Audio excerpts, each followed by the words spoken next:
I'll stop there. I had a buddy of mine who bought a Bowflex, never used it. For me, I guess I haven't.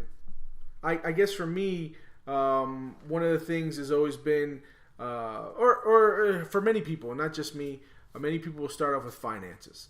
So it's funny how there's always a new thing, right? So everybody's like, I'm gonna start saving this year. So there's there's always every year. Now you reminded me of that one. Yeah.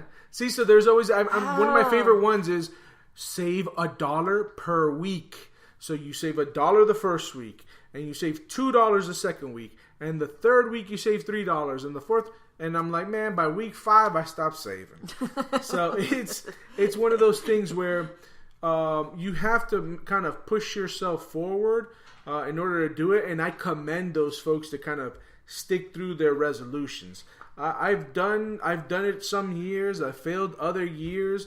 And the great thing about the new year is we get that opportunity to do it back again. You know, and actually now you're reminding me that there was one year I wanted to learn guitar. Ooh. And I bought a guitar. And of course I went like, oh, I got to have the best guitar. I got to play this thing. Yeah. And once I started, I got the lesson. So this is where I started spending money. Okay. And no, it didn't work out. It didn't work. You know what I realized? My hands were too little. Okay. And I had to have like different type of guitar, and I was like, never mind. The big question is, where's the guitar now? It's in the garage. Yeah! Where most New Year's resolutions end up, either the attic or the garage, right? Yeah, you're telling me. My wife said, could you get rid of it? I said, no, I think I can make a piece of art with it. Oh, okay. Repurposing. Nice. Upcycling. There you go. Upcycling. There you go. There was another one where I wanted to learn to speak Italian. We did go to class for 6 months, and I learned to say amici. Bertutti, amici, and of course that was like 3 years ago. So there was a resolution that didn't come to fruition because now I don't remember anything I learned. And we should have taken the second half, which could have given us a little bit more fluency, but nah. But you know what? You did 6 months of the classes. So for me, that would qualify at least half of the year resolutions. Most people give up their resolutions within a month. So, hey, bravo to you. Yeah. You know what is the problem? This Catholic guilt. Ooh, the Catholic guilt. And this comes with the resolutions.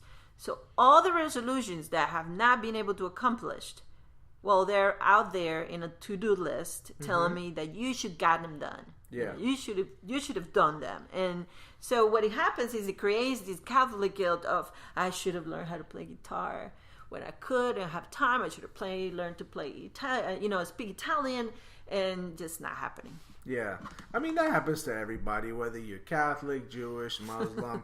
I'm sure everybody has that form of that guilt. It reminds me of a Seinfeld episode where they went into the Jewish guilt and stuff like that, and Jerry's mom was trying to get at him with the guilt. So yeah, I mean, it's interesting how we all come from different cultures and we're so much alike in certain ways. Yeah, there's resolutions. I can see it is nice when you say, you get a chance to start over. And we should always give ourselves a chance to start over. And maybe resolutions kind of gives you that feeling of, I can be nice to myself. I can start over something that I want to do and have an out loud conversation, because we could go for a whole year and not ask ourselves, what do I want to do? Sure. And we just go through the motions, the mechanics of it, and then we forget. And then it comes the 31st and you're eating those 12 grapes and you're like, oh crap, I should have done this before. But, it may be a good exercise to start thinking about how to do those throughout the year.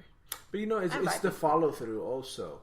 And for me, one of the greatest things about it is kind of checking off those little boxes. And you're right. Maybe it's kind of creating a list of some sort, or maybe making achievable goals. Oh. So let's say I want to travel more, and that's one of my resolutions. Maybe I'm not going to wait until fall to start booking my travel. Maybe I'm going to book a small trip in the spring. Maybe I'm going to book a small trip in the summer. And I don't have to take a 2 to 3 week vacation, because let's be honest, who has 2 to 3 week vacations? But it's those types of things where we say, hey, something that's attainable. I think sometimes with our goals, we make them so far out. So I'll be honest with you. One of my New Year's resolutions for 2019, I said I'm going to lose 10 pounds. I know I need to lose more than 10 pounds, but if I were to set the number at 50, I'd be like, oh. Yeah. And if I don't reach it by a certain time frame, I'm going to feel bad. And then I'm going to want to give up. So I think to me, it's all about making small, attainable goals. And like you said, maybe reevaluating them throughout the year. So if by March I lose my 10 pounds, I'm going to say to myself, by June I want to lose another 10 pounds. And just move it forward that way. And one secret, tell the community, tell the people around you. So maybe you're eating the 12 grapes, say it out loud. Because you need people to hold you accountable. I'm going to try that this year. That's a really good point. Having having a support system. It is my point of view, I know it's your point of view. But, it's having a support system. Yeah. I think you're right. If we really want to achieve these goals around resolutions, the perfect piece of advice would be share with others, let somebody hold you accountable, and have a support system.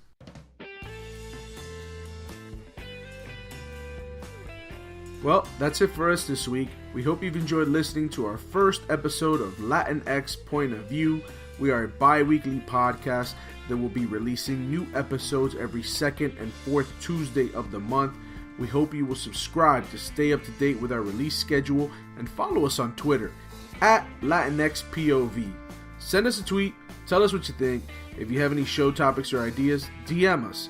Thanks again for listening. Y hasta la próxima. Till next time, we're out.